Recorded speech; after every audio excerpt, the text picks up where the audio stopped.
আমরা বিভিন্ন সময়ে হজের পরবর্তীতে শুনতে পাই হাজি সাহেবরা অনেক কমপ্লেন করে যে তাদের সাথে প্রতারণা হয়েছে।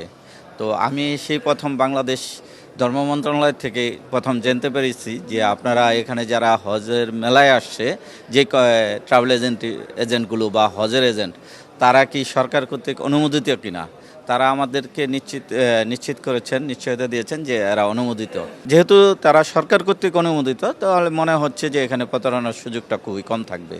তো এই বিশ্বস্ততার জন্য মেলায় আসছি, ঘুরে ঘুরে দেখতেছি যে কাদের প্যাকেজ কীরকম এবং কি কি সুবিধা আছে, এবং অনেকে বিভিন্ন রকমের প্যাকেজ দিচ্ছে, যেটা আমার সুবিধা হবে আমি ওটা নিব আর কি।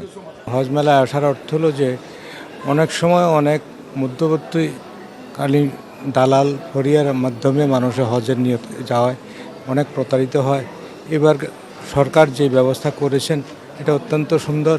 এর মাধ্যমে সরাসরি যারা লিস্টেড কোম্পানি তাদের মাধ্যমে আমরা হজ যেতে পারবো এবং ভালো একটা প্যাকেজ গ্রহণ করতে পারবো বলে আমি। আজকে মেলা দ্বিতীয় দিন এবং সাপ্তাহিক ছুটির দিন সকাল 10টায় আমাদের স্টলগুলো খোলা হয়েছে। খোলার পরেই বিপুল সংখ্যক দর্শক এবং হজ এবং উমরা পালনোচ্ছু ধর্মপ্রাণ মুসলমান এই মেলা পরিদর্শন করছেন।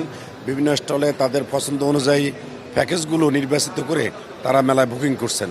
আমরা আশাবাদী বিকাল নাগাদ আরও বেশি দর্শক আসবে এবং এটি একটি সুন্দর সফল মেলা হবে এবং হজযাত্রীরা এই মেলা থেকে ব্যাপকভাবে উপকৃত হবে।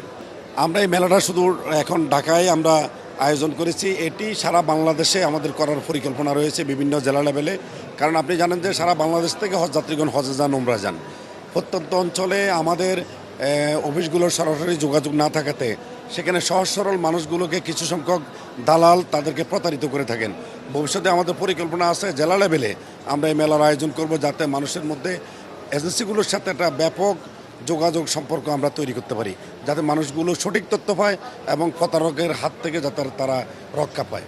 দেখেন, বাড়ি ভাড়াটা শুধু বাংলাদেশের জন্য না, সারা পৃথিবীর যত দেশ থেকে হজযাত্রী আসেন সকলের জন্য বাড়িগুলো উন্মুক্ত থাকে।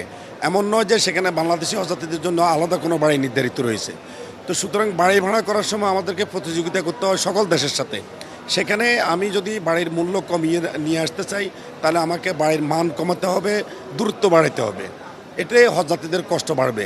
যার কারণে আমরা যাতে হজযাত্রীদের জন্য বিষয়টা সহনীয় হয় এবং খরচটাও সহনীয় হয়, সেটি ব্যালেন্স করে আমরা প্যাকেজটা করার চেষ্টা করি। হজযাত্রীদের সাথে আমাদের চুক্তি থাকে, চুক্তিতে উল্লেখ থাকে যে আমি তাকে কত দূরত্বের কী মানের বাড়িতে রাখবো, তাকে কি পরিমাণ সার্ভিস আমি দিব। যদি এর ব্যর্থ হয় সেক্ষেত্রে এজেন্সি অবশ্যই তাকে চুক্তি অনুযায়ী টাকা ফেরত দেবে, নতুবা তার চুক্তির ব্যর্থ করলে হজযাত্রীগণ আমাদের এখানে সরকারের নিকট অভিযোগ করার সুযোগ রয়েছে, তারা অভিযোগ করে। আপনি জেনে খুশি হবেন যে গত 2 বছরে এ ধরনের একটি অভিযোগও ছিল না। আমরা সেটা নিশ্চিত করার চেষ্টা করেছি।